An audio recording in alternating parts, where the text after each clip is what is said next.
La sainteté de Dieu, lorsque le croyant la réalise, provoque en lui l'adoration et une crainte salutaire, selon Dieu.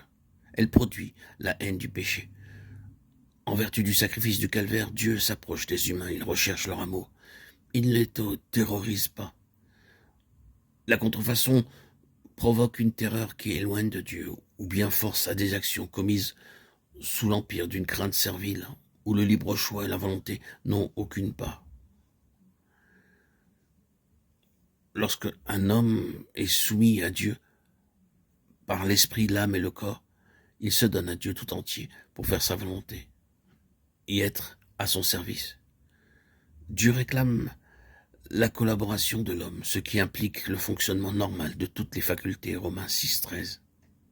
Cette libre collaboration du chrétien avec Dieu et de Dieu avec son enfant est le contraire de la contrainte mauvaise qu'exercent sur l'homme les puissances surnaturelles du mal. La soumission passive de l'esprit, de l'âme et du corps à une puissance surnaturelle qui désormais les fait mouvoir de façon machinale, automatique, est une grande contrefaçon de Satan, qui désormais les fait mouvoir de façon machinale, automatique. Il y a alors une obéissance passive qui ne découle pas des décisions de la pensée. Et ici, le diable, les mauvais esprits cherchent à gouverner l'homme et à obtenir sa soumission passive.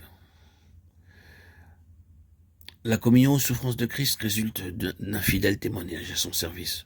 Souffrance traversée par la joie de l'esprit qui s'épanche dans l'esprit. Acte 5,41.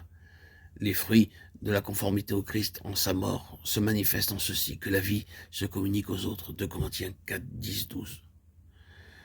La contrefaçon est caractérisée par des souffrances aiguës, intolérables, vraiment infernales, qui restent stériles. Ces souffrances peuvent avoir leur siège dans l'esprit, l'âme ou le corps.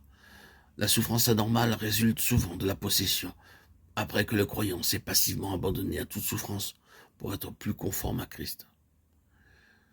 Le croyant se confie à Dieu. Il a cette foi que Dieu lui-même met en esprit et qui a son origine, sa source en lui. Elle existe sans effort et elle compte absolument sur les promesses de Dieu, telles que nous les trouvons dans les Écritures.